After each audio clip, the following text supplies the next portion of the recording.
আলিফের কাছে তার ঘটনা শোনার জন্য। আসসালামু আলাইকুম রাসেল ভাই। আসসালামু আলাইকুম এভরিওয়ান। ওয়েলকাম সালাম এবং ভূত এফএম এ আসার জন্য অনেক ধন্যবাদ আলিফ আপনাকে। অনেকদিন পরে আসছি আবারও। ঘটনা শুরুর আগে স্বপ্ন নিয়ে ঘটনাটা স্টার্ট করি, স্বপ্নের ঘটনা স্টার্ট করি, স্বপ্ন দিয়ে শুরু হোক। তো আমি তো রাসেল ভাই জানেন আমি একটু ডিফারেন্ট ঘটনা ছাড়া শেয়ার করি খুবই কম, একদম একটু ডিফারেন্ট না হলে। তা আপনি যেটা বলেছেন সেটা দিয়ে স্টার্ট করছি। নাফিস নামে এক, মানে দুটো ঘটনা আছে, আমরা সেকেন্ড ঘটনাটা শুনছি। Okay fine. নাফিস নামে যে ভাইয়াটার ঘটনা শেয়ার করব, ভাই তার ঘটনা আমি আপনাকে আগেই বলেছি। সে ঢাকা একটা ইউনিভার্সিটিতে বিশ্ববিদ্যালয়ে পড়াশোনা করতো, 1996-1997 সেশনের স্টুডেন্ট। তো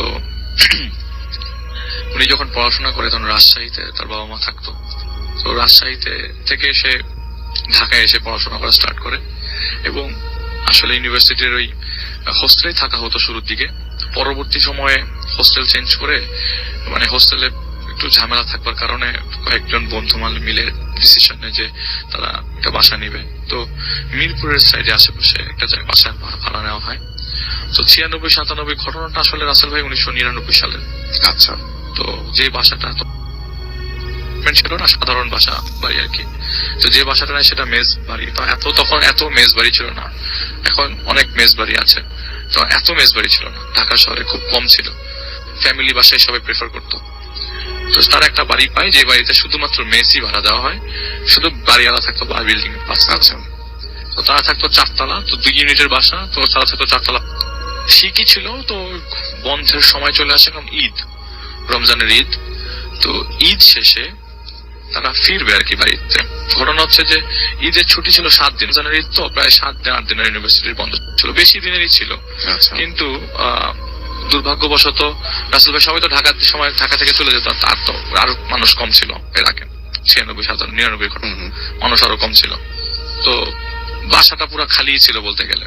যখন ওনারা যায় 3-4 দিন আগে ঈদের, তখন দেখে অলমোস্ট বাসা খালি। তো ঈদের পর দিন তার বাবার সাথে মনোমালিন্য হওয়ার কারণে ঈদের পর দিন তিনি ঢাকায় চলে আসে। আচ্ছা। তো ঢাকায় আসার পর তো বিপদ, কারণ উনি তো আসার কথা 7-8 দিন পরে ঈদের, কিন্তু চলে আসছে ঈদের পরের দিন। তো ওই বিল্ডিং এ শুধুমাত্র বাড়িওয়ালা ছিল, বাড়িওয়ালার মেয়ে ছিল, বাড়িওয়ালা নিজেও ছিল না।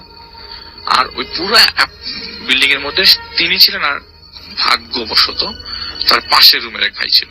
আচ্ছা। তিনি ঈদে জানি নাই, ঢাকার বাইরে যাই নাই, সে ঢাকাতেই ছিল। আচ্ছা।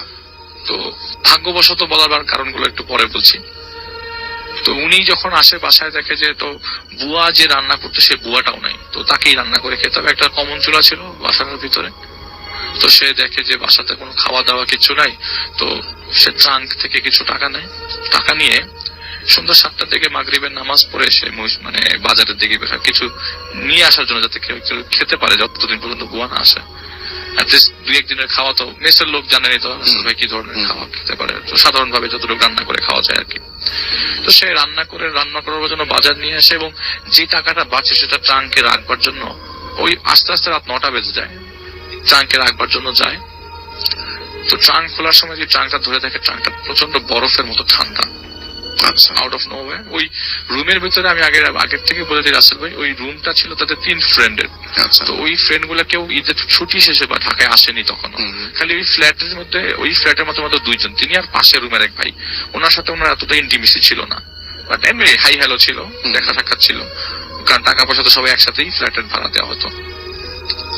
তো তিনি রান্না বান্না করে খাবে, তো যে টাকাটা বেঁচেছে সেটা সে ট্রাঙ্কের ভিতরে রাখতে যেয়ে দেখে যে ট্রাঙ্কটা পুরো বরফের মতো ঠান্ডা হয়ে আছে, মানে কোনো কারণ ছাড়া। শীতকাল আসলে তখনও প্রপারলি শীত পড়ে নাই, শীতকাল একদম শীতের শুরুর দিকে আর কি। তো এত ঠান্ডা হওয়ার কথা না, বরফের মতো ঠান্ডা। তো সে ট্রাঙ্কটা খোলে সাহস করে, খুলে দেখে কিছু না, সব নর্মাল। সে টাকাটা রেখে রান্না বান্না করে রাত্রেবেলা খেয়ে শুয়ে পড়ে। শোয়ার পর সে স্বপ্নে দেখে এরকমটা, যে স্বপ্নে অনেক আজগুবি জিনিস দেখার পর যতটুকু মনে আছে একটা জিনিস, যে ট্রাঙ্কটা খুলতে হবে এবং ট্রাঙ্কটা খুললে তার কিছু বিপদ হবে, না খুললে কিছু বিপদ হবে। ট্রাঙ্কটা না খুলতেই হবে। আচ্ছা। ট্রাঙ্কটা খুলতেই হবে। সে কি করে, লাইটটা, মানে ঘুম থেকে ওঠে, বলে যে আমার স্মৃতিশক্তি যতটুকু মনে আছে আমি লাইটটা খুলে লাইট মানে ঘুম থেকে উঠি, লাইট জ্বালাই এবং ট্রাঙ্কটা খুলি। ট্রাঙ্কটা খোলার পর তিনি দেখেন যে ট্রাঙ্কটার বাম পাশে কিছু নখ হুম। আর ডান পাশে কমপক্ষে 50 থেকে 60টা আঙ্গুল, আচ্ছা। কাটা আঙ্গুল। তিনি একটা চিৎকার দেয়, খুব জোরে চিৎকার দেয়, মনে হচ্ছে এই চিৎকারটা পুরো বিল্ডিং এর সবাই শুনতে পাওয়ার কথা, এত জোরে চিৎকার দেয়। পাশের রুমের ভাইটা দৌড়ে এসে দরজা লক করে সে দরজাটা খুলে দেয়। তো ওই পাশের ভাইটা দেখে যে তিনি পুরা ঘেমে, মানে এতটাই ঘামা হয়েছে তার শরীরে যে পুরা শরীর তার গোসলের মতো অবস্থা, এবং ওই ট্রাঙ্ক বেয়ে পানি পড়ছে, ট্রাঙ্ক দিয়ে পানি পড়ছে। উনি ভাইটাকে বলে যে কি হয়েছে, তখন বলে যে ভাই আমি এরকম এরকম স্বপ্নে দেখলাম, ট্রাঙ্কটা খুললাম, এই ট্রাঙ্কটা খোলার পরে এইসব জিনিস দেখেছি। বলে দেখো এটা দুঃস্বপ্ন হতে পারে তোমার। আচ্ছা, উনি এতটাই ভয়, এতটাই ঘাবড়ে গেছে যে বলে যে ভাই আপনি আমার সাথে এই রুমে থাকেন, সে রাতটা পার করার জন্য, অ্যাটলিস্ট এই আজকে রাতটা আপনি আমার সাথে থাকেন, দরকার হলে অনেকটা ব্যবস্থা করবো। ওই লোকটা ভাইয়াটা পাশে তার সাথে তার রুমে থাকে। পরের দিন যখন সকাল হয় দুইজন মিলে একসাথে নাস্তা খেতে হোটেলে যায়।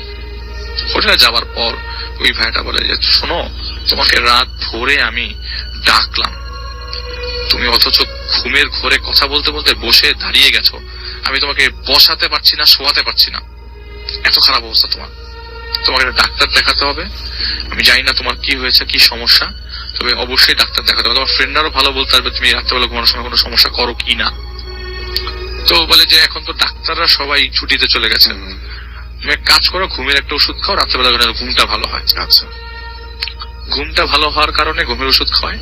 ওইটা ছিল ঈদের থার্ড ডেতে রাত্রেবেলা ঘুমের কোনো সমস্যা হয় নাই। ঈদের সেকেন্ড ডেতে সে ঢাকা চলে আসে। ঈদের ফোর্থ ডেতে ঘটনা আছে ভাই, ঈদের ফোর্থ ডেতে সে ঘুমের ওষুধ খায়, কিন্তু রাত্রেবেলা তিনি আবার স্বপ্ন দেখেন। এবং সেই ভাইটাকে সে বারবার বলে যে ভাই আপনি আপনার রুমে যান না, আমার তো রাত্রেবেলার সমস্যা, আপনি রাত্রটা অ্যাকচুয়ালি আমার ফ্রেন্ড আসা পর্যন্ত আমার সাথে রাতে থাকেন, আমার রুমে থাকেন। তো ওই লোকটা তার সাথে রাতে থাকে। তো এরপরও ঈদের ফোর্থ ডেতে তার ঘুম ভাঙে রাত্রেবেলা। তো ঘুম ভাঙে আগে যে স্বপ্নটা তিনি দেখেন এরকম যে ট্রাঙ্কটা খুলতে হবে, যে ট্রাঙ্কটা না খুলে তাহলে বিপদ আরো ভয়াবহ। ট্রাঙ্কটা খুলতে হবে, এবং এই ঘটনাটা খুব আজগুবি ভাবে আসে, মানে তার কাছে ট্রাঙ্ক খোলার ঘটনাটা খুব অনেক কিছু পেঁচিয়ে আসে। তো সে এতটুকু মনে করে যে আমি লাইট জ্বালাই, এবং সে দেখে যে পাশের ওই বেডে ওই ভাইটা ঘুমাচ্ছে। সে ট্রাঙ্কটা খোলার পর দেখে যে মানে পুরা ট্রাঙ্কটা ভর্তি রক্ত আর দুটো মাথা। একটা মাথা তার ওই রুমের একটা, মানে দুইটা মাথাই তার রুমের দুইটা ফ্রেন্ডের ট্রাঙ্কের ভেতর। তুমি একটা চিৎকারে ওনার আর কিছু মনে নাই, এমন মনে নাই যে এই জ্ঞান আর ফেরেই নাই।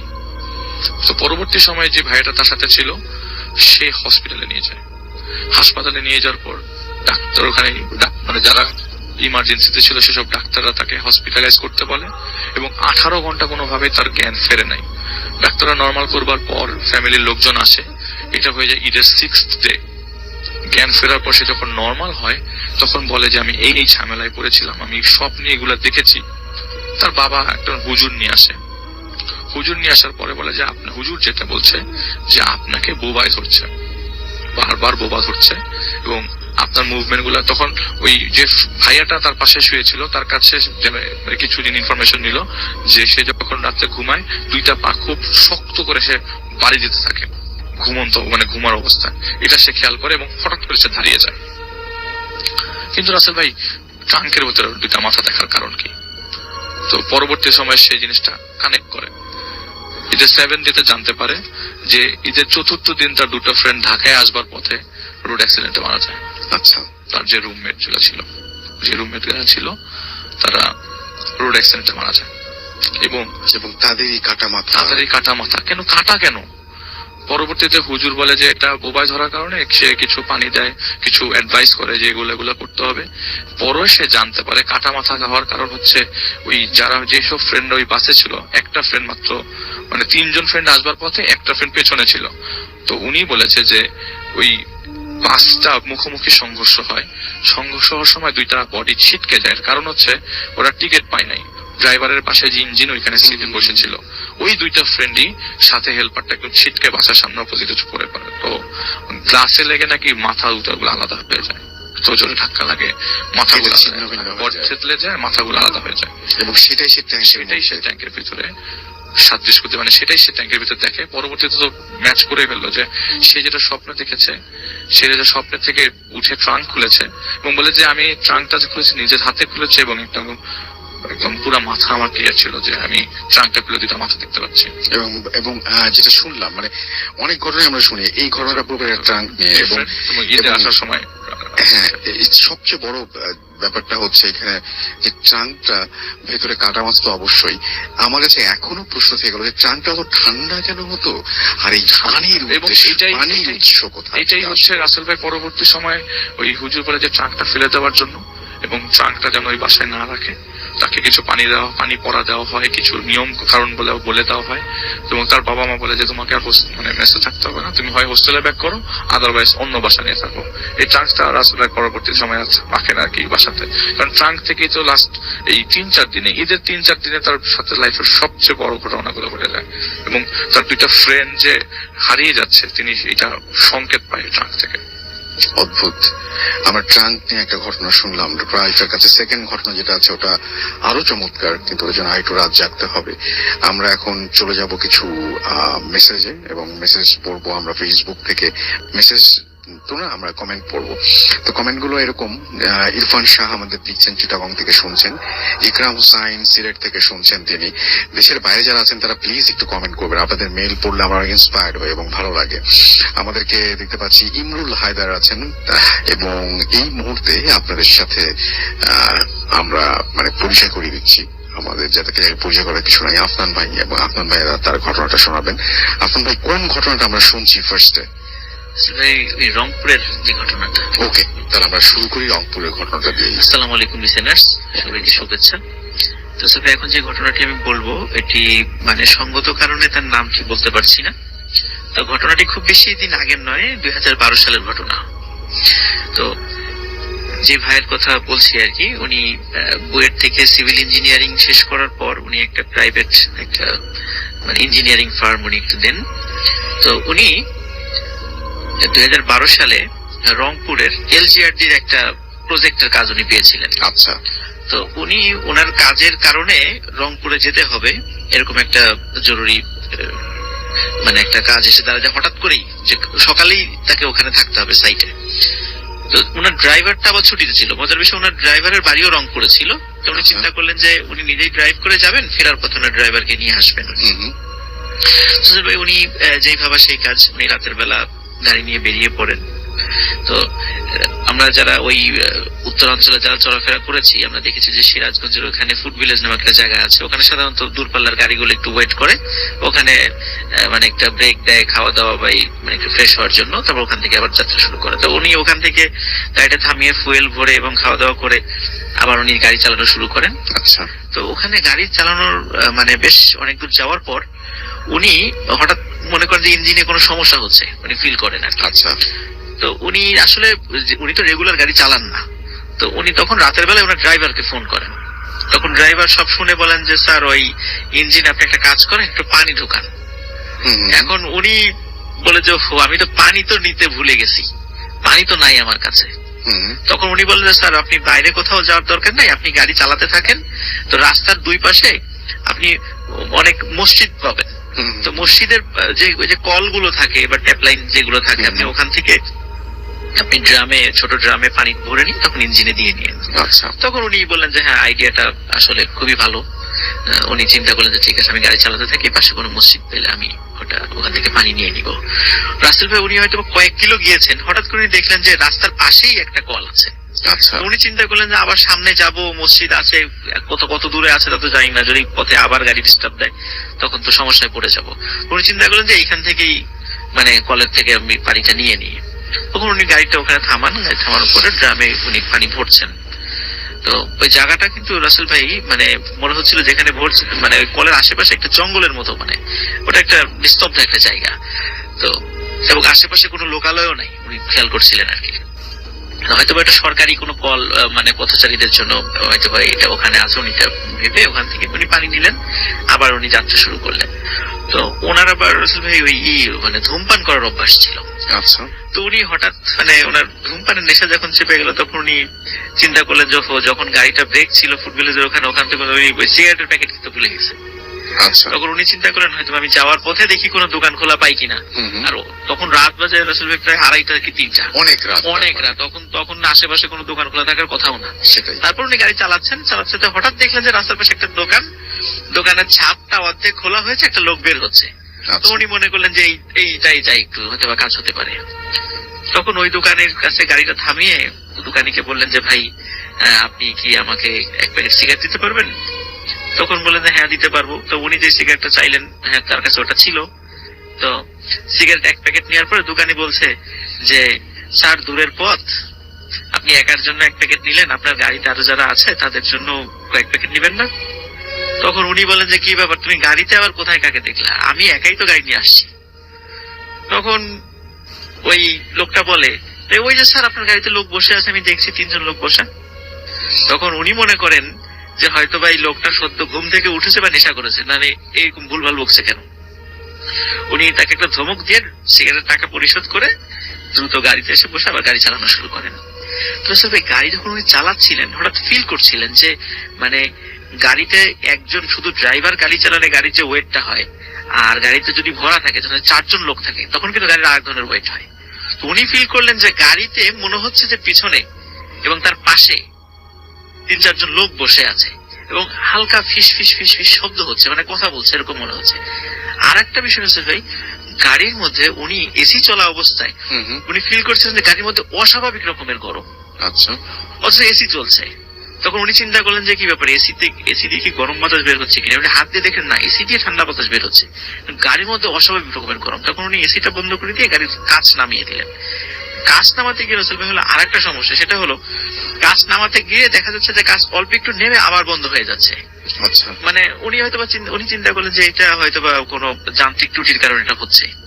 তো যাই হোক, রাসেল ভাই উনি পথে আর কোনো সমস্যা যাচ্ছে এতটুকু সমস্যা ফিল করছিলেন।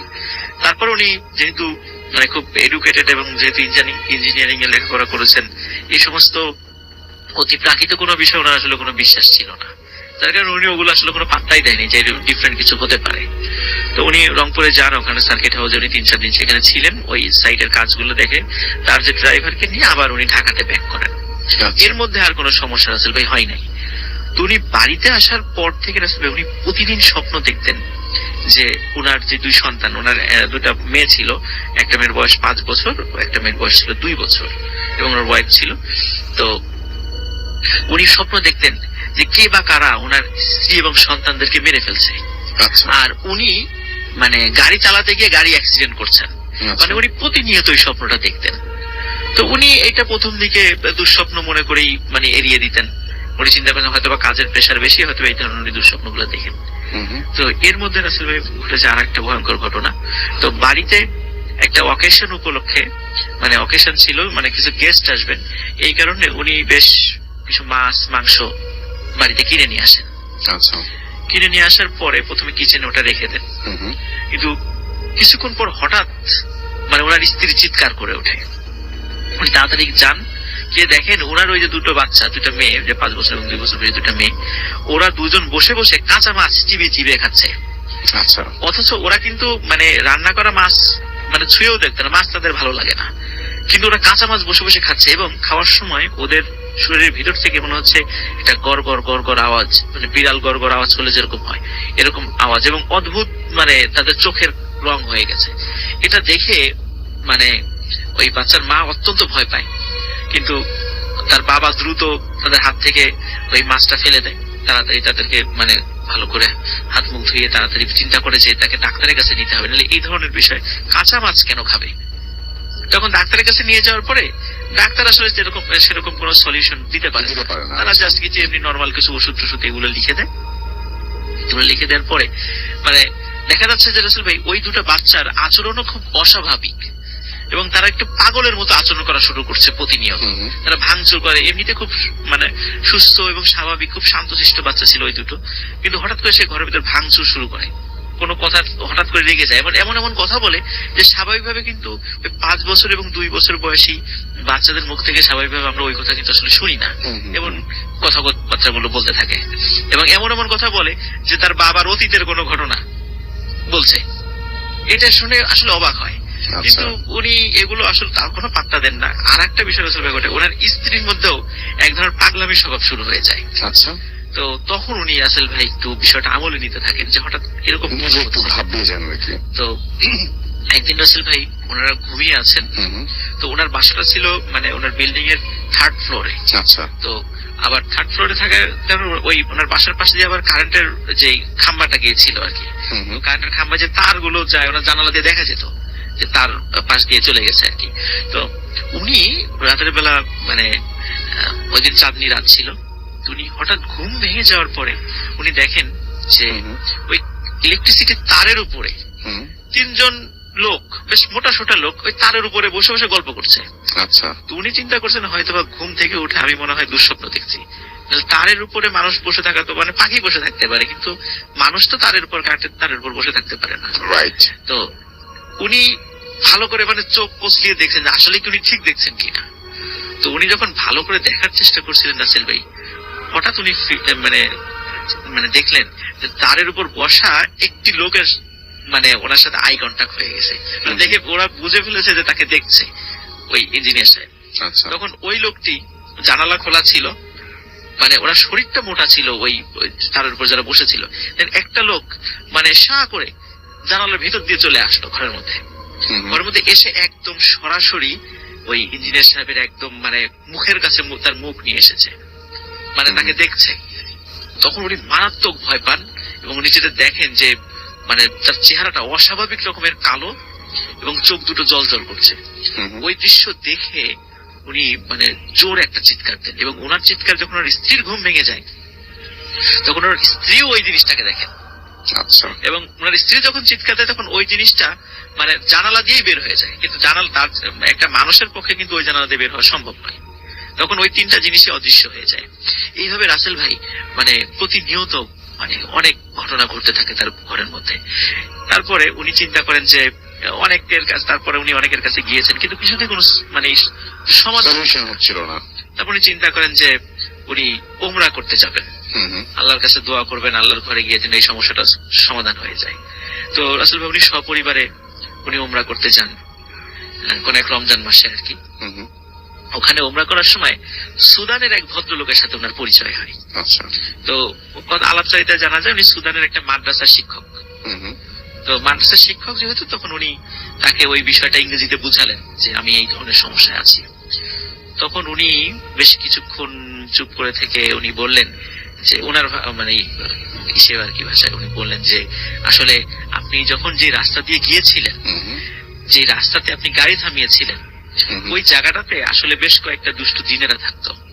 আপনি যখন গিয়েছিলেন আসলে আপনাকে ওদের ভালো লেগে গেছে এবং ওরা চায় যে আপনি আপনার সংসার না থাকুক, আপনার সন্তানাদি না থাকুক, আপনি একাই থাকবেন এবং ওই বাড়িতে ওরাও থাকবে, এইভাবেই আপনার জীবন কাটবে। ওরা এটাই চায় এবং ওরা সহজে যাবে না। এবং তখন কি করা যায়, আমি চেষ্টা করছি। তো আপনি তখন বলে আপনি হজ শেষ করে আপনি বাসায় চলে যান, আল্লাহ চাইলে ভালো হয়ে যাবে।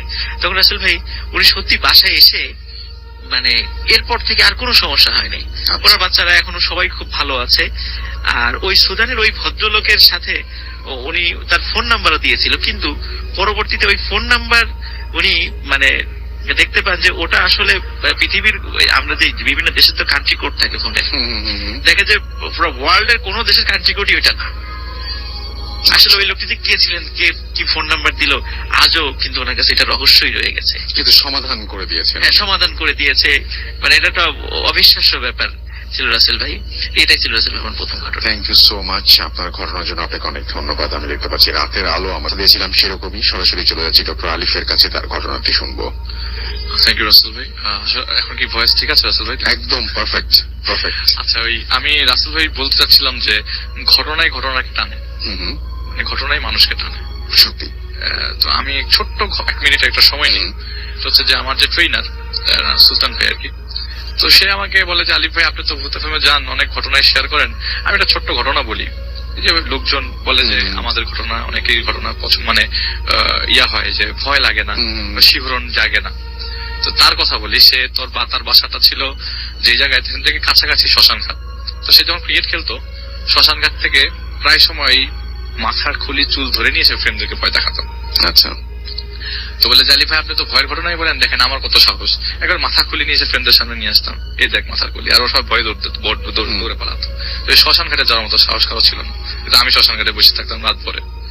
তো তার কথাটা একটু ছোট করে বললাম যে আমার ঘটনা শুরু করার আগে অনেকে তো ভয় পায় না, ওনার সাহস দেখলে তো সেটাই মানে সেটাই অবাক হয়ে যাবে। সেটাই তো যাই হোক, প্রথম ঘটনা রাসেল ভাই, এটা তো আমার প্রথম ঘটনা ছিল আপনাকে বলার। প্রথমে যাই, হ্যাঁ যে আঙ্কেলের কথা বলবো, উনিও আমার এক পরিচিত থেকেই পরিচিত। হুম, তার বাড়ি হচ্ছে জামালপুরে। আচ্ছা তো তার সে খুব নামাজি ব্যক্তি ছিল, নিজে মাদ্রাসায় পড়তে পারেনি কিন্তু ছেলেকে মাদ্রাসায় পড়াবে আচ্ছা এরকম প্ল্যানিং করে। ছেলে যখন তৃতীয় পাড়া 3 পাড়া কোরআন শরীফ পুরা মুখস্থ, তখন সে মানে ওই মাদ্রাসা থেকে বন্ধ পায়, শীতকালীন বন্ধ। হুম, হুম, তো তার বোনের বাসা অনেকদিন ধরে যাওয়া ছিল না।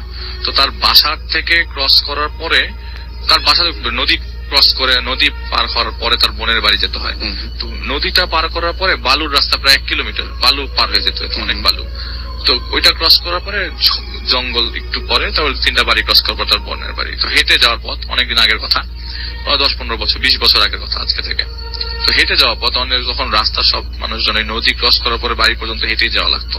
তেমন কোনো ওই পাওয়া যেত, রিক্সা টিক্সা একটা পাওয়া যেত, কিন্তু যেতে যেত না আর কি এত দূর পর্যন্ত। আর ঘাট পর্যন্ত বালু, তো কোনো ভেহিকেলও ছিল না।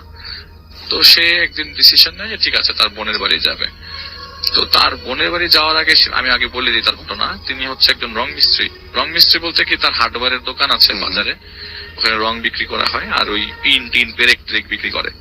আর এমনিতে সে মাঝে মধ্যে রং টং করার জন্য মানুষের বাড়ি যায় আর কি। তো তার বোনের বাড়িতে যায়, তো যেতে প্রায় 2 ঘন্টা 2.5 ঘন্টা সময় লাগে। নদী পার হওয়ার পরে ওই বালুর রাস্তা ক্রস করার পর 2-2.5 ঘন্টা সময় লাগে।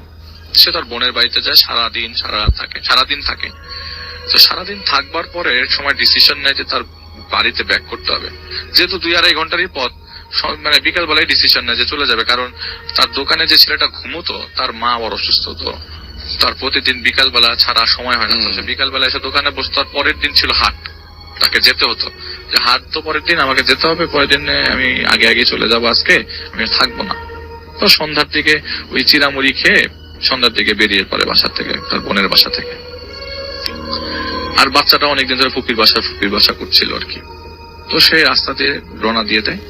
তো মাগরিবের নামাজ পড়েই রওনা দেয়। নামাজ পড়ে রওনা দেওয়ার পথে একটা বাড়ি ক্রস করার পরে তার পা গুলা খুব অবশ্যই আসছে। তার কথা হচ্ছে যে ওই রাস্তাটা তো তার চেনা রাস্তা, আর এইটা তার বোনের শ্বশুর বাড়ি। বোনের বিয়ে হয়েছে 10-15 বছর, বহুবার আসা হয়েছে, কিন্তু এই 2.5 ঘন্টা 2 ঘন্টা পথ। তার বয়স তখন মানে খুব বেশি হলো 37, বড় জোর হলে।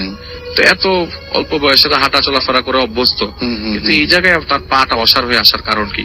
এরকম হঠাৎ করে পাটা, শীতকাল, সবাই বলেছে যে অনেকক্ষণ ধরে হাঁটছেই সকালবেলা, ওইটারই মনে হয় কোনো ইফেক্ট পড়লো কিনা। তো রাস্তার মাঝখানে তার খুব পানি পিপাসা লাগে। তো ছেলেও বলে হ্যাঁ আমারও পানি পিপাসা লাগছে আব্বা, আমি পানি নিয়ে আসি, তুমি এখানে বসো। একটা বাড়ি ক্রস করার পর। আচ্ছা। তো সে একটা গাছের নিচে বসে। তো তার হাতে টর্চলাইট, একটা ব্যাগ, ওই কিছু পিঠা দিয়ে দিয়েছে তার বোন, সে ব্যাগটা। আর তার ছেলে পানি আনতে যায়। তো রাসেল ভাই প্রায় দীর্ঘ আধা ঘন্টা সে ঘড়ির কাঁটা দেখে যে তখন 7টা 7:30 বাজে, কিন্তু 7টা না, 7:30 পৌনে 8টা বাজে, কিন্তু তখনও মানে ঈশার আজান দেয়। শীতকাল তো সন্ধ্যার দিকেই, সন্ধ্যা হয় 5:30টার দিকে, তো ততক্ষণে ঈশার আজান দিয়ে দেওয়ার কথা, কিন্তু কোনো ঈশার আজান দেয় না। তো তিনি বলে যে কোনো আজানও ভেসে আসতেছে না, রাস্তাটা এত অদ্ভুত লাগতেছে। হঠাৎ করে তার ছেলেটা পানি নিয়ে আসে, বলে গেছিল আব্বা আমি পানি নিয়ে আসতেছি। তো পানিটা নিয়ে আসে, রাসেল ভাই যে ডাব, অনেকে ডাব কেটে রাস্তায় ফেলে রাখেন, তো ওই ডাব করা জিনিসটা, ডাবের জিনিসটা পরিষ্কার করে পানি নিয়ে আসছে। তো বলে যে পানিটা খেলাম, তো উনি বললো যে আমি আমার লাইফে এত মজার পানি কখনো খাইনি, এত টেস্টি পানি। ওনার ভাগ্য হয় নাই কখনো সৌদি আরবে মানে জমজমের পানি খাওয়ার, কিন্তু এই পানিটা এত স্বাদ, মানে মনে হচ্ছে যে কোনো পবিত্র পানি, এটা এত টেস্টি।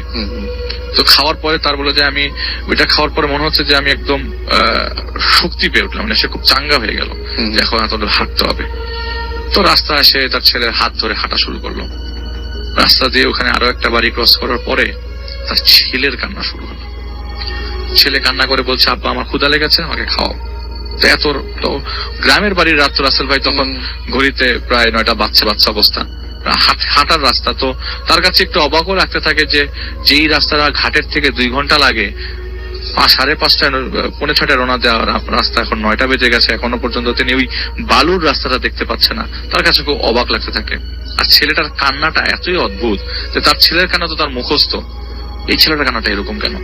কিন্তু তখন সময়টা তারকে খুবই বেশি তাড়া দেয় যে 10টার মধ্যে তো তাকে নৌকার ঘাটে থাকতে হবে, নদীর ওই নৌকার মাঝিগুলো চলে যায়, 10টার পরে আর থাকে না, তাকে সময়ও তাড়া দিচ্ছে। তো কিছুক্ষণ পর সে ওই বাচ্চাটাকে বকা টকা দিয়ে বলতে থাকে যে এই তুই এখন কাঁদিস না, বাড়িতে যে খাইছে বেশি দূরে নেই, বেশি মানে বেশি দূর না আর কি। তো কিছুক্ষণ পর সে 2টা বাড়ি ক্রস করার পরে দেখে যে বালুর রাস্তাটা চলে এসছে। তো ওখান থেকে 1 কিলোমিটার 1/2 কিলোমিটার দূরে আপনার ঘাট, কিন্তু ওই মুহূর্তে আজানটা ভেসে আসে, ঈশার নামাজের আজান। আর তার কাছে একটু অবাক লাগতে থাকে, এইখানে আবার ঈশার নামাজের ওয়াক্ত এরকম কেন? 9টা বাজে, রাত 9টা, এত দেরিতে তো ঈশার নামাজের ওয়াক্ত হয়, মানে নামাজ আর আজান দেয়। শীতের দিন, শীতকালে 7:30টার মধ্যে ঈশার নামাজের আজান দিয়ে দেয়। তার কাছে একটু অবাক লাগতে থাকে। তো দূরে থেকে দেখলো যে ওই মসজিদে খালি গলায় একটা আজান হলো এবং ওই মসজিদ থেকে একটা লোক বের হয়ে আসতেছে, চাঁদের আলো মোটামুটি দেখা যাচ্ছে, আর একটু হালকা টর্চও মেরেছে সে। তো মসজিদের কাছে যেতেই তার বাচ্চারা তার হাতটা ঝাড়া দিয়ে চলে গেল মসজিদের কাছে যাওয়ার সাথে সাথে। তো তিনি মনে করলেন ওই বাচ্চারা তো মাদ্রাসাতেই পড়ে, ওরও তো নামাজ পড়ার অভ্যাস, ও মনে হয় একটু ওয়াশরুমের দিকে গেছে, এখানে এসে উজু করে এসে মসজিদে ঢুকবে। সে কি করলো, উজু করে দেখলো যে তার ছেলে তখনও আসছে না। সে মসজিদে ঢুকলো। তো মসজিদে ঢুকবার সময় মসজিদের যে হুজুরটা তাকে দেখে একটু মুচকি হাসি দিল, সুন্দর হাসি দিল, মনে হয় যে এই মসজিদে মনে হয় তিনি অনেকদিন পরে এই মসজিদে আর কোনো লোকজন আসেন এরকম আর কি। বা ওনার পিছনে একজন লোক, মানে উনাকে একা নামাজ পড়তে হতো, হয়তো একজন লোক পেয়েছে জন্য সে খুশি হয়েছে আর কিছু একটা। সে মসজিদের ভিতরে ঢোকার পরে সে সুন্নতে নামাজ পড়ে। নামাজ পড়ার পরে তিনি বারবার এই চারিদিকে ঘুরে ঘুরে তাকাচ্ছে তার ছেলেটা কোথায়, কিন্তু তখনও ছেলেটা আসে নাই। তো হুজুর এসে জামাত দাঁড় করিয়ে দেয়, আর মসজিদে কেউ নাই, উনি আর ওনার পেছনে উনি হুজুরের পেছনে উনি। হুজুর বলে ইকামত দেন, উনি ইকামত দেওয়ার পর নামাজ দাঁড়িয়ে যায়। তো নামাজের মাঝখানে তো উনি হাত বাঁধা অবস্থায় মাথা নিচু করা, তো কিছুটা বুঝতে পারে, ওই কুপি জ্বলছিল মসজিদের ভিতরে, কিছুটা বুঝতে পারে তার পাশ দিয়ে দানব আকৃতির একটা মানুষ মনে হয় দাঁড়িয়ে আছে, তার থেকে অনেক লম্বা দানব আকৃতির একটা মানুষ, কিন্তু আবার একটা বুঝতে পারে কারণ তার পাশেই তো দাঁড়িয়েছে, কাতার ধরার জন্য তার পাশেই দাঁড়িয়েছে। তো নামাজ শেষ হয়, সালাম ফেরানোর সময় দেখে যে তার মতো একটা লোক, মানে তার মতো মানে কি সাধারণ মানুষ, মানে তিনি যেভাবে বড় ভয় পেয়েছিল নামাজ পড়া অবস্থায় সেরকম না আর কি। কিন্তু তারপরও তিনি বারবার আশেপাশে ঘুরে ঘুরে তাকাচ্ছে যে তার ছেলেটা কোথায়, ছেলেটাকে খুঁজছে। তো মসজিদের হুজুর লাস্ট মোমেন্ট পর্যন্ত উনি বের হলো, তো মসজিদের হুজুরটা তার সাথে বের হয়, তো জিজ্ঞেস করতে থাকে আমার ছেলেটাকে দেখছেন? তো মসজিদের হুজুর কিছু বলবার আগেই চাপটে পিছন থেকে একটা মানুষ এসে তার পিছন ধরে, পা দিয়ে ধরে, পাটা সহ ধরে আর কি। তখন দেখে যে তার ছেলে জড়িয়ে ধরে। তো দেখা যায় তার ছেলে চলে আসছে। তো কইছিলি বাবা, এই বকা টকা দিচ্ছে। হুজুরটা খুব অবাক দৃষ্টিতে তার দিকে তাকায়, সেটা তিনি হুজুরের দিকে তাকানো অবস্থায় দেখেন। তো চাঁদের আলো আস্তে আস্তে করে টর্চ মারি সে মসজিদটা ক্রস করে এক সামনে এগিয়ে যাচ্ছিল। তো হুজুরটা ভাই যান একটু দাঁড়ান, হুজুরটা একটু কাছে যায় না, আপনি বলতেছিলেন আপনার ছেলে আসছে আর আপনার সাথে, কিন্তু আমি তো দূর থেকে আপনাকে আসতে দেখছি, আর এখানে কোনো বাচ্চা ছেলেকে আমি দেখি নাই, আপনার সাথে কোন বাচ্চা ছেলে আসলো? আমি তো দূর থেকে আপনাকে আসতে দেখছিলাম মসজিদে। ও মাই গড। উনি বলে কি বলেন, উল্টা পাল্টা কথা হচ্ছে, এই যে আমার ছেলে। তো হুজুর বলে যে আপনি কি অসুস্থ আছেন, পানি টানি কিছু খাবেন, দিব? আপনার সাথে তো আমি কাউকে দেখি না। উনি বলে ধুর মিয়া, উনি খুব রাগ হয়ে অন্য নৌকা ধরতে হবে ঘাটের দিকে রওনাতে। তো ওনার কাছে হঠাৎ করে একটা জিনিস ক্লিক করে, ছেলেটার হুজুরটা কথাটা বললো, ছেলেটা হাত ধরে আসছে, সে ভাইয়া সারাটা রাস্তা কিন্তু হাত ধরেই ছেলেটাকে নিয়ে আসছে। তাকানোর পরে দেখে যে ছেলেটার পা দুইটা মাটির সাথে লেগে নেই, উল্টা হয়ে আছে পাগুলো, লাগানো অবস্থা না, উল্টা হয়ে আছে পা দুটা। সে একটা ঝাড়া দেয়, হাতটা ঝেড়ে ওই যে পটলাটা ছিল মিঠার পটলাটা ফেলে খালি টর্চ লাইটটা নেয় উল্টা রাস্তা যেদিক দিচ্ছে সেদিকে দৌড়তে তার বোনের বাড়ির দিকে। তো বালুতে তো বেশি দূরে দৌড়ানো যায় না, সে দৌড়াচ্ছে ওই মুহূর্তে হুজুরটাকে সে আর মানে অন্য কিছু আর কিছু খেয়াল না করে সেই বাড়ির দিকে ব্যাক করছে। রাস্তার পথি মধ্যে ওই বারবার তার সামনে চলে আসছে ছেলেটা, বাবা আমাকে নিয়ে বানা বাসায়, আমার তো ক্ষুধা লাগছে। আবার দূরে যাচ্ছে, যখন জঙ্গলের ভিতরে ঢুকে মানে রাস্তার পথে ঢুকে গেল গাছ গাছালির মাঝখানে, তখনও সামনে দিয়ে আসছে, বাবা তুমি আমাকে নিবা না, আমার বাড়িতে আমার তো ক্ষুধা লাগছে। আবার দেখা যায় একটু সামনে গেলে গাছের উপরে, বাবা আমাকে নিবা না, আমার তো ক্ষুধা লাগছে। হঠাৎ করে তিনি টর্চ মেরে সামনে থমকে যায়, একটা ডেড বডি মতো বড় একটা মানুষ শুয়ে আছে। মানুষটা মরে আছে না যে বেঁচে আছে জীবিত আছে ওইটা ওই মুহূর্তে তার খেয়াল ছিল না। সে কাছে টর্চ মেরে কাছে এসে দেখে যে এটা সেই হুজুরটা, যে হুজুরটা তার সাথে একটু আগে দেখা করেছিল মসজিদে, এটা সেই হুজুরটা শুয়ে আছে। এরপরে বললো যে আমার আর তখন কিছু মনে নাই, আমারটা মাথাটা ঘুরছিল, ঘুরতে ঘুরতে আমি মাটিতে পড়ে যাই, আমি ঘুমাই যাই। তো ঘুম ভাঙে বা এই অজ্ঞান যেটা বলে আর কি, ঘুম ভাঙার পর তিনি দেখে যে সেই হুজুরটাই তাকে বাসায় নিয়ে এসছে। সকালবেলা তার বোন তার দিকে অবাক দৃষ্টিতে তাকিয়ে আছে, তার বাচ্চারা কাঁদছে তার দিকে তাকিয়ে, তার ছেলেটা কান্না করছে। তো সে ঘুম থেকে ঘুম ভাঙার পর বলে যে আমি রাত্রেবেলা সারা রাত আমার ছেলেটারে নিয়ে হাঁটলাম, তাহলে এই ছেলেটা কে ছিল, আমার সাথে কি হলো? তখন এই হুজুরটা তার বললো যে আপনি পানিটা খান, নর্মাল হন। তার মাথার উপর কিছু পানি ছেটানোর পর বলে যে আপনি যখন যাচ্ছিলেন আমি সকালবেলায় আপনার সম্বন্ধে বুঝে গেছি, আপনাকে দেখলাম যখন রাস্তায় পড়ে আছেন, আমি রাত্রেবেলা ভোরবেলা ফজরের নামাজের পর আমি তখনই বুঝছি যে আপনি আসলে রাত্রেবেলা বিপদে পড়েছিলেন। আর আপনি যে সারা বলছিলেন যে আপনার ছেলে, আমি আপনার সাথে কোনো মানুষজন দেখি নাই, আপনার সাথে কাউকে দেখি নাই, আপনি একা, আমি একা দেখছি আপনাকে, খালি আপনার হাতটা একটু ডান পাশে ছিল আর কি, ছড়ায় ছিল। তো পরবর্তী সময় সে বলে যে তাহলে কি ঘটেছিল? তো তার ওই বোনের বাসা থেকে সন্ধ্যার সময় বের হওয়ার সময় হয়তো কোনো জিনিস তার উপর আছর করে বা কোনো জিনিস তাকে ভয় দেখাতে চায় বা তার সাথে চলে। এটা আসে হচ্ছে তার বোনের বাসার ঠিক পিছনে 15 কদম পেছনে একটা মন্দির ছিল। ওই মন্দিরটা খুব রিসেন্টলি, ওই ঘটনার 2 বছর আগে ভেঙে ফেলা হয়। তো সেখান থেকে কিছু খারাপ জিনিস ওই বাড়ির আশেপাশে ঘোরাফেরা করে। ওই মুহূর্তে হয়তো বা তাকে শুট করেছে বা তার প্রতি অ্যাট্রাক্টেড হয়েছে তারা, তো যার দরুন তাকে এই ঝামেলা করতেছে। তাও পরবর্তী সময় সে ওই হুজুরের কাছে যে আরো কিছু ইনফরমেশন নাই ব্যাপারে, ওই হুজুর বলেছে এই বাড়িটা বাধাই করা ছিল না, আর এই মুহূর্তে এই বাড়িটা বাধাই করা দরকার। তো ওই বাড়ির লোকজন মিলে সবাই কিছু চাঁদা উঠিয়ে হুজুরকে দিয়ে এই বাড়িটা পরে দখল করে ফেলে। ওকে, এবং যিনি ঘটনা বলেছেন তিনি তো মানে আমি জানি কে ঘটনাটা বলেছেন, তিনি একেবারেই ভুল বলার কথা না, তার মানে পুরো ঘটনাটা ঘটেছে তার সাথে, এবং কি অদ্ভুত একটা ঘটনা। আমরা চলে যাব আফনান ভাইয়ের কাছে এবং তার ঘটনা শুনে আসবো আমরা। আপনার নামটা তো আফনান ভাই আমি বলে দিলাম, আমি ঘটনায় চলে যাই। ধন্যবাদ রাসেল ভাই। এখন যে ঘটনাটি বলবো সেটি আমাদের রাজবাড়ী জেলার কালুখালী উপজেলার ঘটনা। তো রাজবাড়ী জেলার কালুখালীতে যে একটি মানে ওখানে একটা চর অঞ্চলে বিশাল একটা গ্রাম আছে, ওটার জায়গাটার নাম হচ্ছে হরিণবাড়িয়ার চর। ওটা পুরো রাজবাড়ী জেলার মানে পাশে যে পদ্মা নদী চলে গেছে, মানে পদ্মা নদী কেন্দ্রিক যে সবচেয়ে বড় চর সেটা হরিণবাড়িয়ার চর আর কি। আর আসলে ভাই আমাদের রাজবাড়ী জেলার যে ভৌত টিম ওরা অনেক কষ্ট করে ওই জায়গা থেকে ঘটনাটা কালেক্ট করে নিয়ে এসেছে আর কি। এই জন্য ওদেরকে আন্তরিকভাবে আমার তরফ থেকে অনেক ধন্যবাদ আর কি। তো আসলে ভাই যে এই ঘটনাটি কিন্তু আসলে অনেকদিন আগের ঘটনা, এটা আমাদের মুক্তিযুদ্ধের আগের সময়ের ঘটনা ছিল এটা।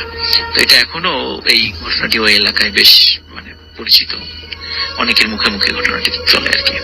তো ওখানে ওই সময় একজন হুজুর ছিলেন।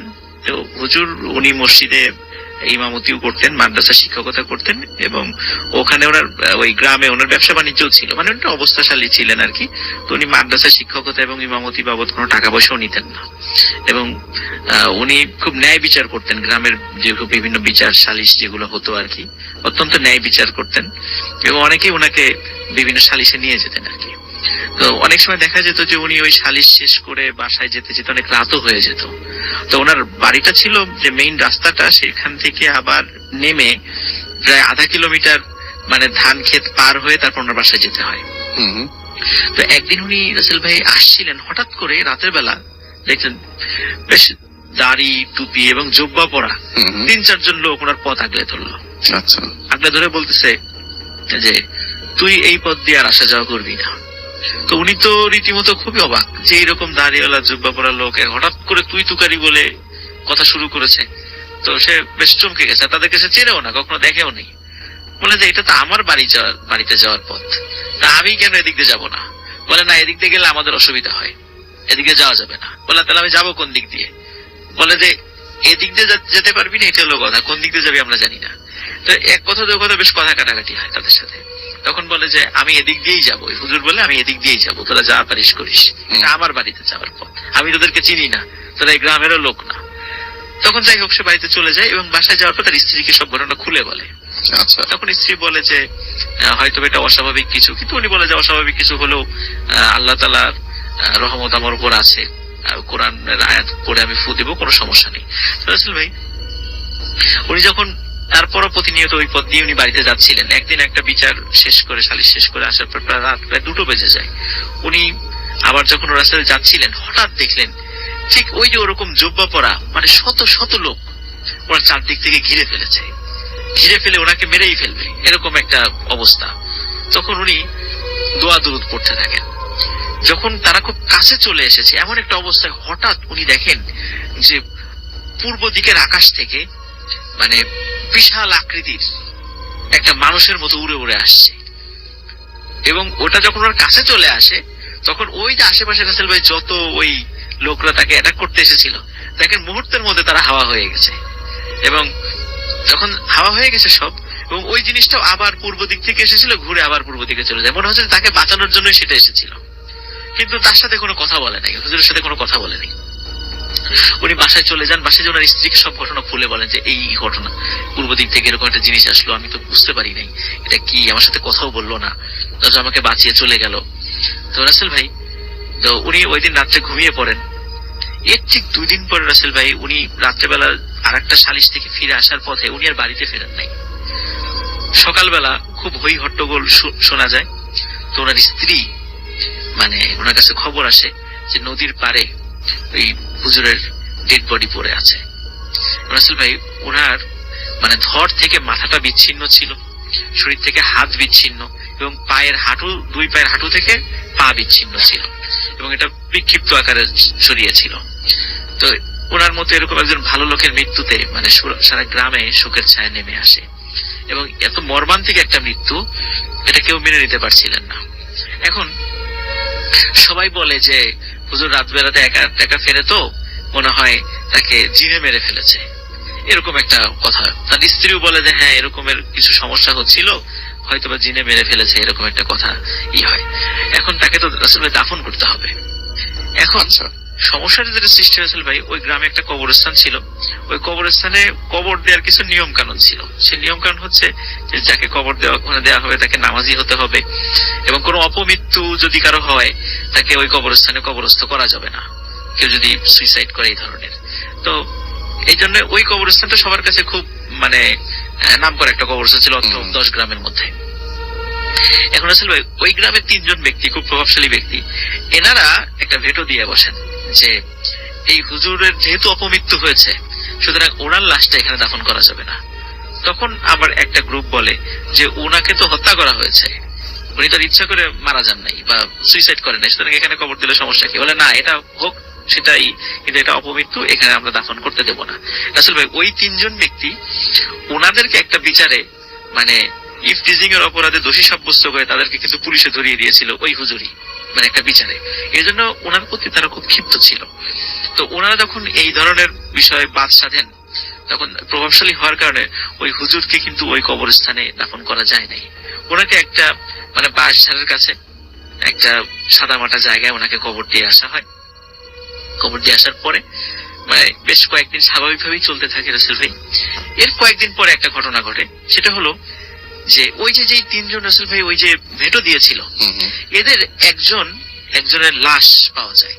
সেটা হচ্ছে যে একটা গাছের সাথে ঝুলন্ত অবস্থায়, মনে হচ্ছে সুইসাইড করেছে, কিন্তু লাশটা এত উঁচুতে ছিল এটা বিশ্বাস করাই কষ্ট যে একটা মানুষ এত উপরে উঠে গাছে মানে সুইসাইড করতে পারে। তো সবাই চিন্তা করেছে এটা নর্মাল সুইসাইড। যাই হোক, এর কয়েকদিন পর রাসেল ভাই ওই 3 জনের আর একজন ব্যক্তি, ওনারও ঠিক একই রকম ভাবে মানে তার দেহটা মানে ওনারও মৃত্যু ঘটে। তো গ্রামে কিন্তু একটা মানে একটা ভয় চলে আসে, না জানি মানে আবার কোন একে তো হুজুরকে মেরেছে, মানে তাকেও সবাই ধারণা যে জিনে মেরেছে, এরকম একটা ধারণা ছিল। আবার তাদের মৃত্যু নিশ্চয়ই এটা গ্রামের জিনের আসর পড়েছে, এরকম একটা বিষয় চারদিকে। অনেকে রাত্রেবেলা বাসা থেকে বেরোনোই বন্ধ করে দেয় ভয়ে। যাই হোক রাসেল ভাই, তো এখন আবার অনেকেই নাকি ওই হুজুরকে মানে বিভিন্ন জায়গায় দেখতো রাতের বেলা, এটাও একটা ব্যাপার হয়ে গেছিল আর কি, একটা রোমার ছড়িয়ে গিয়েছিল। তো সর্বশেষ যে ঘটনাটি ঘটে, আমরা কিন্তু রাসেল ভাই জানি না যে ওই দুইজনের মৃত্যু আসলে কিভাবে হয়েছিল, এটা কিন্তু কেউ জানে না। কিন্তু তৃতীয় যে ব্যক্তি, ওই যে যিনি ভেটো দিয়েছেন, উনি একদিন রাতের বেলা ওনার দরজায় মানে নক করার শব্দ শুনছিলেন। তো যখন দরজাটা খোলেন তখন দেখেন যে বিশাল দেহী একজন ব্যক্তি দাঁড়ানো, এবং কোনো কথা ছাড়াই ওই লোকটার মানে গালে প্রচন্ড জোরে একটা চর বসিয়ে দেন, এবং উনি সেন্সলেস হয়ে পড়ে যান ওই লোকটা। এবং রাসেল ভাই এরপর থেকে ওই ব্যক্তি, উনি একমাত্র ব্যক্তি যিনি জীবিত ছিলেন, এবং উনি যতদিন জীবিত ছিলেন উনি আধা পাগল অবস্থায় ছিলেন, এবং ওনার ঘাটটা বাঁকা ছিল। তারপরে রাসেল ভাই এরপরে আরেকটা যে ঘটনাটা ঘটে সেটা হচ্ছে যে গ্রামের লোকজন একটা সিদ্ধান্ত নেয় যে হুজুরকে ওখানে যে দাফন করা হয়েছে ওইভাবে দাফন করাটা ঠিক হয়নি, আমরা তার লাশটা আবার উঠাবো, উঠিয়ে আমরা আবার কবরস্থানে কবরস্থ করব। গ্রামের কয়েকটা কুচক্রী লোকের কারণে তাকে ওইখানে কবর দেওয়া হয়েছে। এই ওনার কবর দেওয়ার আসলে কয়েক মাস অতিবাহিত কিন্তু হয়ে গিয়েছিল। তখন সবাই সিদ্ধান্ত নেয় হ্যাঁ তাকে কবর থেকে তুলে আবার যথাযথ মর্যাদা আবার তাকে অন্য জায়গায় সমাহিত করা হবে। সবাই রাসেল ভাই কবর খোঁড়ার জন্য রেডি। হঠাৎ করে দেখে পূর্ব দিক থেকে একটা লোক চিৎকার করতে করতে আসছে যে এই তোমরা দাঁড়াও, তোমরা কেউ ওই কবর করবা না, ওটা আমি করবো। তো সবাই অবাক হয়ে যায়, ওই লোককে কেউ কখনো দেখেও নাই, ওই গ্রামেরও সে লোক না। দেখে যে বিশাল লম্বা দাড়িওয়ালা মানে হুজুর মতো একজন লোক হাতে একটা কোদাল নিয়ে এসছে, এবং উনি গিয়ে উনি কবর খোঁড়া শুরু করেছে। তো কবর খোঁড়া শুরু করে রাসেল ভাই দেখে যে যেমন 1-1.5 মাস হয়ে গেছে, ওই হুজুর লাশটা কিন্তু একদম অবিকৃত ছিল, যদিও সেটা মানে বিচ্ছিন্ন ছিল তার দেহ থেকে, কিন্তু মানে শরীর কোনো অংশ পচে নাই, মনে হয় মাত্র তাকে দাফন করা হয়েছে, মানে একটু তার শরীরে পছন্দ হয় নাই। যাই হোক, ওই যে ব্যক্তিটা যিনি কবরটা খুললেন উনি কবর থেকে লাশটা তুলে নিয়ে আসেন, এবং পরবর্তীতে নতুন করে যে কবরটা সেটা ওই ব্যক্তি উনি একাই খুঁড়েছিলেন। খোঁড়ার পরে উনি বললেন যে এনার জানাজা আমি পড়াবো। তখন সবাই তার পিছনে জানাজায় দাঁড়িয়ে গেল। জানাজায় দাঁড়ানোর পরে ওই লোকটি আবার যেই পূর্ব দিক থেকে এসেছিলেন পূর্ব দিকে চলে গেল। এরপরে রাসেল ভাই ওই গ্রামে এই ধরনের কোনো ঘটনা বা হত্যার ঘটনা এই ধরনের ঘটনা ঘটে নাই। কিন্তু রাসেল ভাই ওই যে লোকটা, ওই লোকটা যে কে ছিল, এই যে 2টা মৃত্যু হলো, বা হুজুরের মৃত্যু কিভাবে, কি মানুষে হত্যা করেছে না জিনে হত্যা করেছে, তারপর ওই দুইজনের মৃত্যু এটা কি কোনো মানুষে হত্যা করে তারা সুইসাইড করেছে না জিনে মেরেছে, এটা কিন্তু রাসেল ভাই আজও ওই গ্রামে কিন্তু ভিন্ন ধরনের মতামত পাওয়া যায়, আজও রহস্য হয়ে আছে সেটা। ধন্যবাদ রাসেল ভাই। Thank you so much. আমরা একটা ছোট্ট